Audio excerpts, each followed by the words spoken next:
Hello लोगोफोर बे समाव मोनसे भिडिअ लाबोदों आरो बियो नोंथांमोननि गेजेराव जे फंसे सोदोबजों फिननाय गोबांथारखौ मिथिया दा बिनि सायाव भिडिअ लाबो होननायखाय नोंथांमोननि सिगाङाव बेखौ लाबोबावबाय अदेबानि बेखौ सिगांथाराव बोसोरनैसो सिगाङाव बेखौ मोनसे भिडिअ होखांबायमोन दा अब्लाबो बिनि थाखाय नोंथांमोननो गोदानै होफिननाय जादों दा बेयाव जायफोरा बिनि थाखायनो फंसे सोदोबजों फिननाय गोनां एबा नांगोन बिथांमोना नायनो हागोन आरो नङाब्ला शेयार खालामना होनो हागोन आरो ओरैनो स्टुडेन्ट नङाबाबो खोनासंना लानो हानाय जागोन माब्रै जाथावखौ अब्लानो बुजिनो हागोन गोबां माखासे बाथ्राफोरखौ आरो बिनि अनगायैबो बेयाव गैयै गोबांथार मिथिनो गोनां दंबा एबा मिथिथाव दङबा कमेन्ट बक्सआव फोरमायहर जाहाथे बयबो नायनानै मिथिना लानो हानाय जायो दा जेरै फंसे सोदोबजों सोंनायनि फिननाय होनो गोनां दङब्ला जोङो फंसे सोदोबा जाहैबाय मोनसे खालि नाउन एबा मुङा सोदोब बा प्रनाउन एबा मुंराय सोदोब जानो हागौ जायखिजाया नाउन एबा प्रनाउनखौनो फिदिं फिथा मुंमा सोदोबखौनो फिदिं फिथा खालामनानै सोंनाय आरोखि माने बिनि जाहोनखौ बुंनानै सोंनाय दा बे मोनसेल' जास्ट बे मोनसे आइडियाल' गोसोआव ला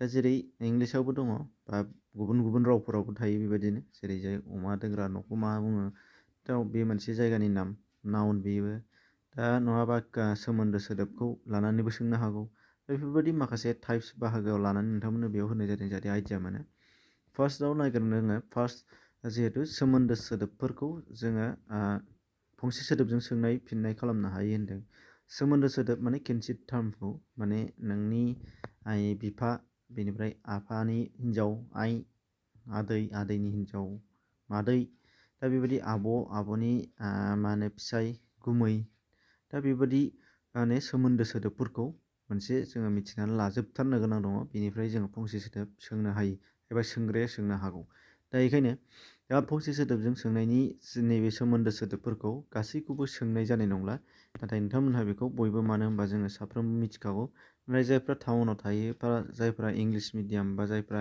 बांसिन न'आव इंराजिनि एबा असमियानि माने सोमोन्दो लिङो जेरै बाबा मामि पापा बेफोरबायदि लिङो बा आन्टि आंकोल ब्रादार बेफोरबायदि जोङो लिंनाय खोनायोबा नाथाय बिथांमोनहा बेखौ फरायनानैसो लानो गोनां जागोन एबा मिथिनो गोनां जागोन आरो जोङो जायफ्रा सरासनस्रा जेनेरेलि न'आव बाहायखायो बिथांमोना बयबो मिथिगोन जे आमाइ आमाइखौ मामा होनालासे आमाइ होननाय आनै होननाय दा बेबायदि होनखायोबा जोङो बर'खौनो बाहायखायोबा बिसोरा इजि जागोन आरो जायफ्रा बर'खौ बाहाया जेरै गुबुन गुबुन रावनि गोहोमाव गोग्लैनाय बिथांमोना नायनो गोनां जागोन नाथाय आं बेखौ बेनि थाखाय बुंनाय जानाय नंला जाहाथे बर'आव जों बयबो मिथिखागौ बेखायनो सोंबाय जेरै हमनानै ला आइनि फिसायखौ मा जागोन आइनि फिसाय आफा जागोन बेबायदिनो आदैनि हिन्जाव मा जागोन बा मादै बेबायदि आयंनि हिन्जाव मा जागोन बा आयं बा आयंनि फिसाय होनबा मा जागोन आयंआनो एखे आयंआनो बेनिफ्राय आमाइनि उल्था आनै बा आमाइनि हिन्जाव आनै दा बेबायदि आमाइनि फिसाजो बेबायदिबो सोंनो हागौ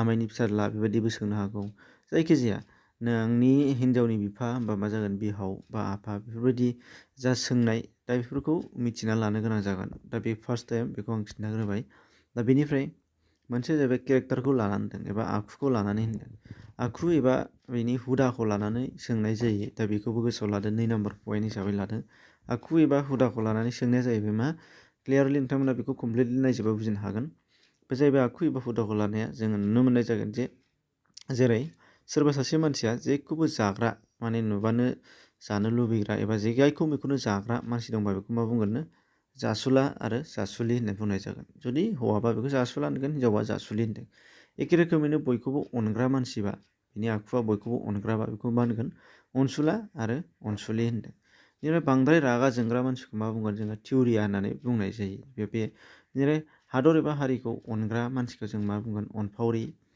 बांद्राय थगायग्रा बा थगायसुला थगायसुलि बेफोरबायदि जेरावबो थाबायथिंग्रा होनबा जों मा बुंगोन देवानि आरो हिन्जाव मानसिबा बेखौ मा होनो जेरावबो सुन सुन थाबायग्रा आइजोखाय बेखौ सुनसिनि बुंनाय जागोन हौवाबा देवानिखौ होनगोन बेनिफ्राय उन्दुनायाव रायज्लायनाय बिनि हुदा बियो थारमाने बिनि आखु बियो उन्दुनायाव रायज्लायबाय थाग्रा बेयो मा जाबाय गोब्राबनाय उन्दुनायाव रायज्लायनाय जेरै बोसोन होग्रा सुबुं मा जागोन बेनि बोसोन होग्राहा बेनि आखुथार बियो ओंखायनो मा जागोन बेखौ बोसोनगिरि गोबांखौ दैदेनग्रा सुबुं दैदेनगिरि हांख्रायहरग्रा सुबुं हांख्रायगिरि जोबोद सानग्रा सुबुं सानसुला एबा सानसुलि दा बेबायदि आखुखौ लानानै गोबां गिदिं फिथा सोंनो हागौ दा बेयाव नोंथांनो माखासे माने होनाय जाबाय माने 15थासोहालागै बेनि अनगायै बेखिनियानो थोजासे बे नङा बेबायदि आखुखौ लानानै सोंगोन अब्ला जेसेबांनाखि बेबायदि आखुखौ लानानै नागिरथाव जोङो जेसेबां नागिरनो हायो एसेबां नोंथांमोना नागिरना लानो हानाय जागोन मानो होनबा फंसे सोदोबखौ लिरनानै लिमिटेड फोसावना जानाय नङा जेसेबां ना बानायो एसेबांनो जालांबाय थागोन।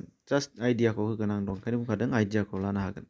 बेनिफ्राय हाबा एबा खामानिखौ लानानै होनदों मानसिफोरनि खामानि मावनायखौ लानानै मोनसे सोंनो हायो होनदों आरो बेखौबो लिमिटेड बुंजोबनो हानाय नङा एबा लिमिटेड नङा बे आनलिमिटेड माने जोबनो गैया दङ बेनिफ्राय जोबनो गैयै दंबाबो नाथाय फैथाव आनजाद खालामनानै नोंथांमोननो होनाय जादों।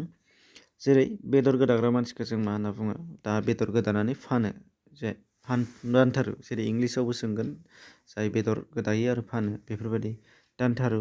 खानाय सिनग्रा मानसिखौ मा जोङो हाजाम एबा नाफिद। ना सारग्रा मानसिखौ जों मा होनना बुङो मासुवा। हाग्रा एबा हाग्रानि जुनार सिखार खालामग्रा मानसिखौ जों सिखारि होनो आरो एखेखौनो हाग्रानि मैहुर खालामग्रा मानसि होनना बुङोबा मैहुरारि जागोन। बिजाब लिरग्रा सुबुंखौ जों मा होनो लिरगिरि। खेराइयाव मोसाग्रा दौदिनि। खेराइयाव मोन्थोर रायग्रा अजा बा दौरि। गला होग्रा सुबुं गलादार। आबाद मावग्रा सुबुं आबादारि। हाल मावग्रा सुबुं हालुवा। मालायनाव हाबा मावनो थानाय हिन्जावसा बखालि। मालायनाव हाबा मावनो थानाय आइजो रुवाथि। मालायनाव हाबा मावनो थाग्रा हौवासा लावखार। मोसौ गुमग्रा सुबुं लावखार। हिन्जाव गोदानखौ बरायग्रा हिन्जाव बैराथि। मेथाइ खनग्रा मेथाइगिरि। रायथाइ लिरगिरि रायथाइगिरि। सल' लिरगिरि सल'गिरि। दावहा नांग्रा सुबुं दावहारु।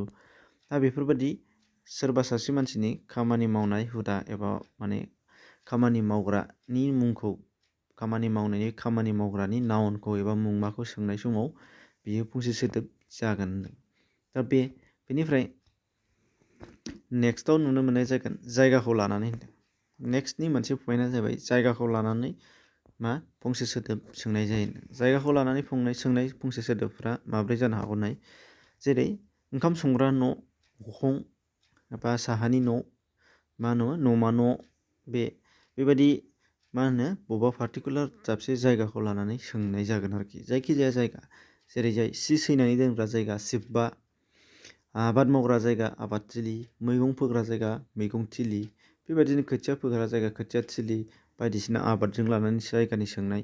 इसोर सिबिग्रा जायगा थानसालि। दाउ एबा हांसो दोनग्रा न' गग्रा। अमा दोनग्रा न' गन्द्रा। मोसौ दोनग्रा न' गलि। माइ दोनग्रा न' बाख्रि। लेखा फरायग्रा एबा फोरोंग्रा जायगाखौ मा बुंगोन जों फरायसालि। दा लेखा सोलोंग्रा जायगा सोलोंसालि। बेफोरबायदि मा होनो जायगा बबेबा मोनसे जायगाखौ लानानै सोंनाय जागोन नों आरो बे जायगाखौ लानानै सोंनायाबो बेबो जोबनो थाङा जेसेबां बानायनानै सोङो एसेबां जागोन। आरो बेखायनो जेलाना बेयाव आं दा बुंनायनि अनगायैबो आनजादाव जेलाना फैगोन जायगानि सोंनायनि अब्ला मा बुङो एसे आइडिया खालामनानै नागिरहरनो नांगोन आरो जुदि नुनाय लोगो लोगो बे गोरा हाया होनबा मिथिया होनबा जानाय नङा नागिरनांगोन। बेनिफ्राय दङ मोनसेया जाहैबाय बेसादनि मुंफोरखौ लानानै सोंनाय होनदों। जायफोर बेसादनि मुंफोरा आइजें आइला जानो हागौ माने इन्सट्रुमेन्टफोर जानो हागौ। दामनायाव बाहायनायनि जा संनाय खावनायाव बाहायग्रा जा आबाद मावनायाव लानाय जा न'नि खामानि मावनायाव लानाय जा बैफोर बेसादफोरखौ बेनि खामानिखौ लानानै सोंनाय जागोन आरोखि। बेनि बेसादफोरखौ जेरै ना लाग्रा आइजें नै बे बेसादखौ सोंलायबाय मा ना लाग्रा आइजेंनो नाखौ जों मायाव लायो साइड खालामदो होनबा मा जागोन खबाइ। ना सारग्रा आइजें सिदलि बै आखाइजों ना सारग्रा होनदों। बेनिफ्राय ना गुरग्रा आइजें जेखाइ खामखोन्दा बन बेसादनि मुं जायखिजाया अर सुखोन्दा नालाय सुखोन्दा अरसुन्दा होनना बुंनाय जायो अरसुन्दा। बेनिफ्राय माइ खायग्रा गन हुकेन। माइ बानग्रा गन बावखा। खोथिया बानग्रा गन बाथि। मोसौ बुग्रा गन लावथि। बेसाद बानग्रा गन जायखिजाया बेसादफोरखौ आलायनानै बाननानै लांग्रा सिंखाय। बे दाउ दैग्रा जायगा एबा आइजें होनदों खाथाख'। ओमफ्राय माइरं जावग्रा आइजें संग्राय बेनिफ्राय माइरं सालिग्रा आइजें बा मा जागोन सान्द्रि। थिग बेबायदिनो न'आव जेसेबांखि बेसाद बाहाया मानो जोङो बेखौ गिदिंनानै सोंनो हागौ होमब्ला बेयो फंसे सोदोबनि जागोन। बेनिफ्राय आबाद फोथाराव मावहैनाय गोबां आइजें आइलाफोर दङ। नांगोलनिफ्राय लानानै लावथिनिफ्राय लानानै माइ फोथारनि सबाइ फोथारनि बा दालि फोनायनि एबा गुबुन गुबुन बायदिसिना हाबायाव बाहायग्रा बेफोर आइजेंफोरखौ गोसोआव लानांगोन बेखौबो जोङो होख'नो हाया। बेखायनो आं बेयाव माखासे मानि आइडिया होनानै होनाय जाबाय जाहाथे बयबो गावबा गाव नागिरना लानो हानायनिबो सुबिदा जायो।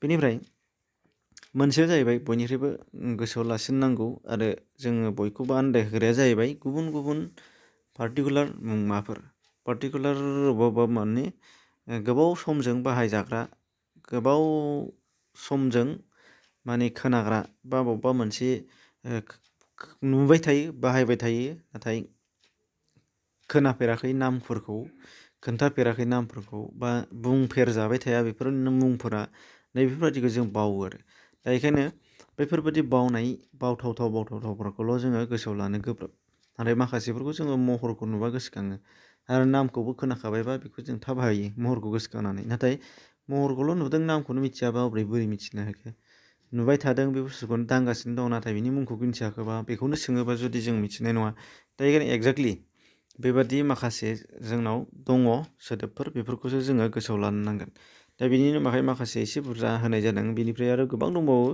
आरो बेफोरनिफ्रायनो फैयो फ्रायनो स्कुल लेभेलफ्राव नाय जेरैजाय अनला ओंख्रियाव थानाय माखन माने बेदर अनलायाव थानाय अनला ओंख्रिनिनो लाद्रा जानाय बेदर मा होनो बेखौ बौला होनो जाहैदों बेनिफ्राय ओंख्रि जानो लाबोनाय थालिर बिफां थालिर फस्ला ओंख्रि जानो लाबोनाय औवाखौ मा होनो मेवाइ थायनो रोङै एबा थाइगानाय गय बिफांखौ मा होनो खांखिनि हाबा जायालासे बुरैनायखौ होनो आदुंगारि हाबा जायालासे बोरायनाय मानसिखौ होनो अखन्दा हिन्जाव थैजानाय हौवा बालन्दा हौवा थैजानाय हिन्जाव रान्दि राजानि फिसाज्ला राजखुंगुर राजानि फिसाजोबा राजखुंग्रि बिनिफ्राय खांजेननाय फिसा माने गिबिसिन फिसाखौ जोङो मा होनो नेवथोन फिसा जागिनो रोङि मोसौ गायखौ होनो बान्दि फिसा जागिनो रोङि अमा बुन्दिखौ होनो उखुन्दी आरो फिसा जागिनो रोङै हिन्जावखौ मा होनो सांग्रेमा जानो थाखाय थिनानै दोननाय फाथो बिलाइखौ मा होनो बुङो नारजि जाबाबो जोबैखौ मा होनो जाख'हायि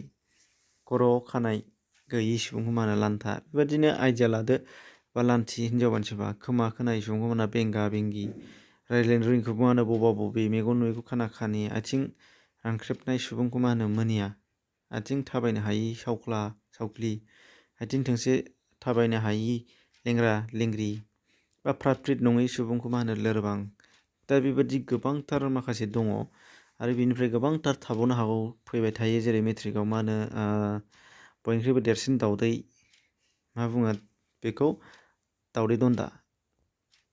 दाउदै दन्दा बुङोनो नैफोरबायदिया फैबाय थायो थाग दिनै दा नोंथांमोननो बे भिडिअ बानायनाय समाव गोसोआव फैदों ओंखायनो बुंदों जेराव दाउदै दैसेयावनो माने मोननै बे गोमो बाहागोआ थायो आरो ओंखायनो देरसिन जायो माने जावजा बेयो एक्सुवेलि दाउदै जावजा बेयो सिङाव जावजा नाथाय सायाव बिखुङा मोनसेल' जायो बेनिफ्राय बियो गिदिर जायो आरो ओंखायनो देरसिन नालाय बेखौ सोंनाय जायो दाउदै दन्दा होनो बेबायदिनो माखासे गोबांथार दङ जायफोरखौ रायलायनाय समाव खोनायो नट खालामना लानांगोन जायहा गोसो गुदुं बिथांमोनहा आरो बेनिफ्राय जायफोरखौ क्लासाव खिन्थायो बेफोरखौबो नट खालामना लानांगोन सोरबा जुदि रायलायनायावनो न'नि मानसियानो जा बा सोरबा गिदिर मानसियानो जा मालाबा नोंसोर खोनादों ससियेल मिडियायावनो खोनागोन सोरबा माबा मोनसे बुंनाय आलासि जाहैनायाव खोनागोन नट खालामना लानांगोन मानो होनबा बेफोरखौ क्लास लानो बेफोरखौ खोन्थाबाय थानो बेफोरखौ जयै बेनि बागैल' सावरायनो हाया जेसेबां गोसो माने खोनाजोबदों जेब्लानो नुदों अब्लानो गोसो खालामनानै लिरनानै लानांगोन नट खालामनांगोन होमबासो बुथुमनो हागोन मानो होनबा बेयो मोनसे जोंना